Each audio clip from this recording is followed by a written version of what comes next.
Hello दोस्तों, धर्मेंद्र सिंह कोहली और राजा मानदाता के जन्म की कथा। राजा यूनास के विवाह के वर्षों बाद भी उन्हें संतान नहीं हुई। इस दुख को उन्होंने महर्षि भृगु के पुत्र महर्षि च्यवन को बताया। महर्षि च्यवन ने पुत्र कामेष्टि यज्ञ द्वारा एक मटके में जल को अभिमंत्रित कर उसे हवन कुंड के पास रख दिया। कुछ समय बाद रात्रि हो गई। रात्रि होने के बाद सभी विश्राम करने लगे।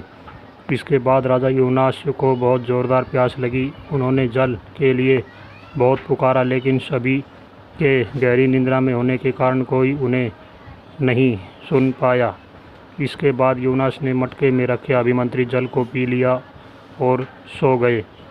सुबह होने के पश्चात महर्षि च्यवन ने जब मटके को खाली देखा तो उन्होंने सबसे पूछा। यूनास की निद्रा खुलने के बाद उन्होंने बताया कि वो जल तो उन्होंने पी लिया है।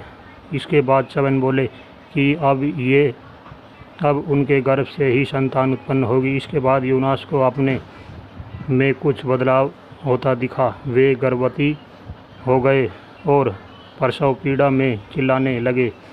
इसके बाद अश्विनी कुमारों का स्मरण किया गया। उन्होंने यूनास की कोख को कमल की टहनी द्वारा चीर दिया और यूनास के गर्भ में से तेजस्वी पुत्र हुआ। उसके जन्म के बाद उसके दूध की समस्या सामने आई। देवता के राजा इंद्र ने कहा कि वे स्वयं उसकी माता की कमी पूरी करेंगे। इंद्र ने अपनी तर्जनी उंगली बालक के मुंह में डाल दी और उसी से दूध पान कराया।